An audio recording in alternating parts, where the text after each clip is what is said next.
ಪುನಃ ಪ್ರಾಪ್ತಿ ಅಂತ ಕರಿತೀವಿ.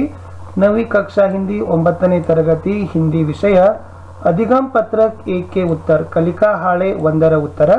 ಅದರಲ್ಲಿನೂ ಕೂಡ ಇವತ್ತಿದೆ ಗತಿವಿಧಿ 2 ಅಂತಕ್ಕಂಥದ್ದು. ಅಂದ್ರೆ ಚಟುವಟಿಕೆ 2ರಲ್ಲಿ ನಾನು ಏನು ಮಾಡಿದ್ದೀನಿ, ಒಂದು ಯಾವ ತರನಾಗಿ ಚಟುವಟಿಕೆ ಇದೆ, ಅಭ್ಯಾಸದಲ್ಲಿ ಏನು ಪ್ರಶ್ನೆಗಳಿದಾವೆ, ಏನು ಉತ್ತರ ಇದಾವೆ ಅನ್ನೋದನ್ನ ಈ ವಿಡಿಯೋದಲ್ಲಿ ತಂದಿದ್ದೀನಿ. ಇದೇ ಕಲಿಕಾ ಹಾಳೆ 1ರ ಚಟುವಟಿಕೆ 1ರ ವಿಡಿಯೋವನ್ನು ನೋಡದೇ ಇದ್ರೆ ಈ ವಿಡಿಯೋದ ಡಿಸ್ಕ್ರಿಪ್ಷನ್ ಬಾಕ್ಸ್ ನಲ್ಲಿ 9ನೇ ತರಗತಿ ಹಿಂದಿ ಕಲಿಕಾ ಹಾಳೆಗಳ ಉತ್ತರ ಅಂತ ಇದೆ. ಆ ಪ್ಲೇ ಲಿಸ್ಟ್ ಲಿಂಕ್ ಅನ್ನು ಒತ್ತಿದ್ರೆ ತಾವು ನೋಡಬಹುದು. ಸೊ ಹಿಂದಿ ಜೊತೆಗೆ ಸಮಾಜ ವಿಜ್ಞಾನ ವಿಷಯದಲ್ಲಿನೂ ಕೂಡ ಕಲಿಕಾ ಹಾಳೆಗಳಿಗೆ ಉತ್ತರಗಳನ್ನು ಹಾಕ್ತಾ ಇದ್ದೇವೆ. ತಾವು ನೋಡಿ ವಿಡಿಯೋ ನೋಡಿದ ಮೇಲೆ ಇಷ್ಟ ಆದ್ರೆ ಒಂದು ಲೈಕ್ ಮಾಡಿ, ನಿಮ್ಮ ಫ್ರೆಂಡ್ ಸರ್ಕಲ್ಗೆ ಶೇರ್ ಮಾಡಿ, ಸಂದೇಹ ಅನಿಸಿದ್ರೆ ಕಮೆಂಟ್ ಬಾಕ್ಸ್ ನಲ್ಲಿ ಪಿನ್ ಸಹಿತ ಮಾಡಿ ಅಂತ ಹೇಳ್ತಾ, ಸೊ ಅಧಿಗಮ ಪತ್ರಕ್ 1 के उत्तर ಕಲಿಕಾ ಹಾಳೆ 1ರ ಉತ್ತರ ಗತಿವಿಧಿ 2 ಚಟುವಟಿಕೆ 2 ಏನಿದೆ ಅನ್ನೋದನ್ನ ನೋಡೋಣ.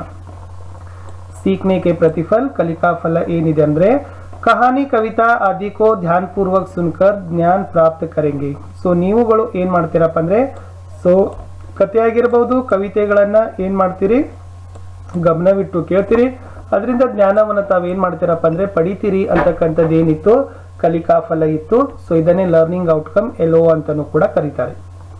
ಸೊ ಇವತ್ತಿನ ಗತಿವಿಧಿ 2 ಚಟುವಟಿಕೆ 2 ಏನಿದೆ ಅಂತಂದ್ರೆ ಪದ್ಯ ಸುನನ ಅವ್ರ ಗಾನ ಅಂತ. ಅಂದ್ರೆ ಪದ್ಯವನ್ನ ತಾವೇನ್ ಮಾಡ್ಬೇಕು, ಕೇಳಬೇಕು ಮತ್ತು ಅದನ್ನ ಹಾಡಬೇಕು ಅಂತಕ್ಕಂಥದ್ದು. ಹಾಗಾದ್ರೆ ಸೊ ಏನಿದೆ ಅಂತ ಇಲ್ಲಿ ಪದ್ಯ ಮೈ ಭೀ ನಾಮಕ ಮಾತ. ಸೊ ಹೆಸರೇ ಹೇಳಿದ ತಕ್ಷಣ ತಮ್ಗೆ ಗೊತ್ತಾಗಿರ್ಬಹುದು ಅನ್ಕೊಂಡಿದ್ದೀನಿ. ಈ ಹಾಡು ತಾವೆಲ್ಲಾದ್ರೂ ಹಿಂದಿನ ತರಗತಿಯಲ್ಲಿ ಕೇಳಿದ್ದೀರಿ.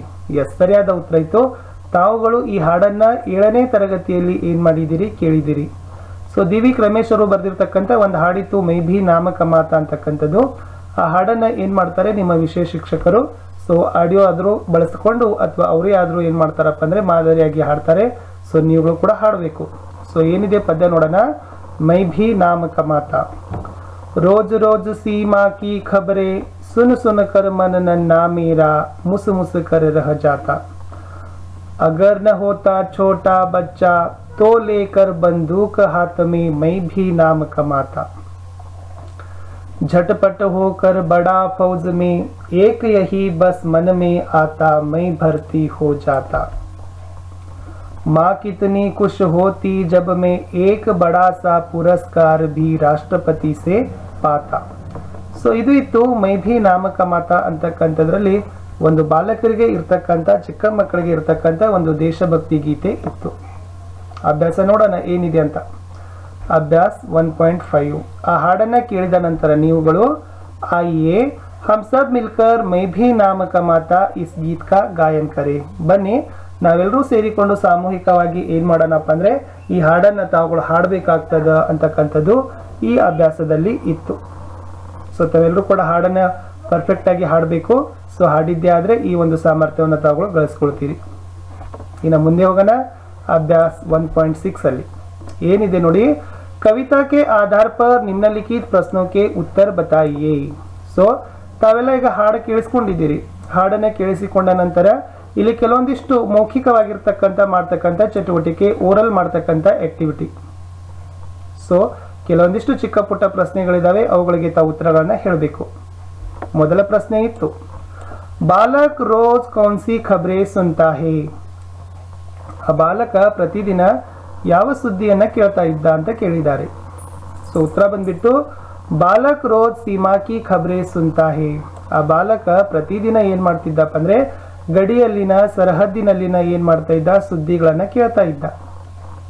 ಪ್ರಶ್ನೆ 2, ಬಾಲಕ್ ಕಿಸಸೆ ಪುರಸ್ಕಾರ ಪಾನಾ ಚಾತಾ ಹೇ. ಆ ಮಗು ಯಾರಿಂದ ಬಹುಮಾನವನ್ನ ಪಡಿಬೇಕು ಅಂತ ಅನ್ಕೊಂಡಿದ್ದ. ಉತ್ತರ ಬಂದ್ಬಿಟ್ಟು ಬಾಲಕ್ ರಾಷ್ಟ್ರಪತಿ ಸೆ ಪುರಸ್ಕಾರ ಪಾನಾ ಚಾತಾ ಹೇ. ಆ ಮಗು ರಾಷ್ಟ್ರಪತಿಯಿಂದ ಪುರಸ್ಕಾರವನ್ನ ಪಡಿಬೇಕು ಅಂತ ಬಯಸಿತ್ತು. ಪ್ರಶ್ನೆ 3, ತುಮ್ ಬಡೆ ಹೋಕರ್ ಕ್ಯಾ ಬನನಾ ಚಾತೆ ಹೋ. ಸೊ ನಿಮ್ಗೆ ಕೇಳಿದ್ದಾರೆ, ನೀವು ಉತ್ತರ ಹೇಳಬೇಕು ಮಕ್ಕಳೇ. ಸೊ ನೀವು ದೊಡ್ಡವರಾದ ನಂತರ ಏನಾಗಬೇಕು ಅಂತ ಅನ್ಕೊಂಡಿರಿ. ಮೈ ಬಡಾ ಹೋಕರ್ ಡಾಕ್ಟರ್ ಬನನಾ ಚಾತಾ ಹೂ. ನಾನು ದೊಡ್ಡವನಾದ್ಮೇಲೆ ವೈದ್ಯನಾಗಬೇಕು ಅಂತ ಅನ್ಕೊಂಡಿದ್ದೀನಿ ಅಂತ ನಾನಿಲ್ಲಿ ಬರ್ದಿದ್ದೀನಿ. ಸೊ ನೀವು ಏನಾಗಬೇಕು ಅನ್ಕೊಳ್ದಿರಲ್ಲ ಅದನ್ನ ಇಲ್ಲಿ ಬರೀರಿ. 4ನೇ ಪ್ರಶ್ನೆ ಇತ್ತು, ಬಾಲಕ್ ಅಪ್ನಾ ನಾಮ್ ಕೈಸೆ ಕಮಾನಾ ಚಾತಾ ಹೇ. ಮಗು ತನ್ನ ಹೆಸರನ್ನ ಹೇಗೆ ಪ್ರಸಿದ್ಧಿ ಮಾಡ್ಬೇಕಂತ ಅನ್ಕೊಂಡಿದ್ದ. ಉತ್ತರ ಬಂದ್ಬಿಟ್ಟು ಬಾಲಕ್ ಫೌಜ್ में भर्ती होकर.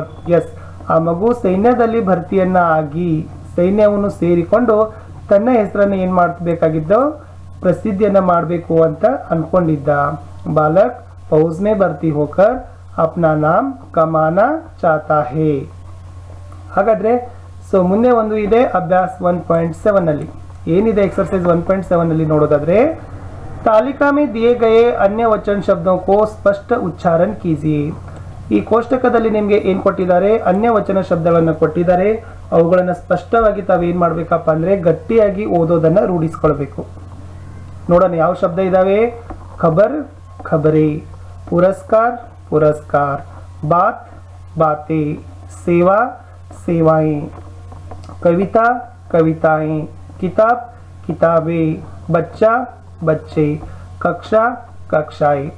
ಇಷ್ಟು ಅನ್ಯ ವಚನ ಶಬ್ದಗಳನ್ನು ತಾವು ಏನು ಮಾಡಬೇಕಾಗಿತ್ತು ಸ್ಪಷ್ಟವಾಗಿ ಗಟ್ಟಿಯಾಗಿ ಓದೋದನ್ನ ರೂಢಿಸ್ಕೊಳ್ಬೇಕಿತ್ತು.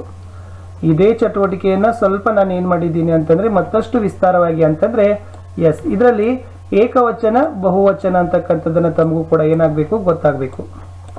ಮೊದಲ ಸಾಲಿನಲ್ಲಿ ಏಕವಚನಗಳಿದ್ದು ಎರಡನೇ ಸಾಲಿನಲ್ಲಿ ಬಹುವಚನ, ಮೂರನೇ ಸಾಲಿನಲ್ಲಿ ಏಕವಚನ ಇದ್ರೆ ನಾಲ್ಕನೇ ಸಾಲಿನಲ್ಲಿ ಅದೇ ಶಬ್ದದ ಬಹುವಚನಗಳು ಇದ್ದು.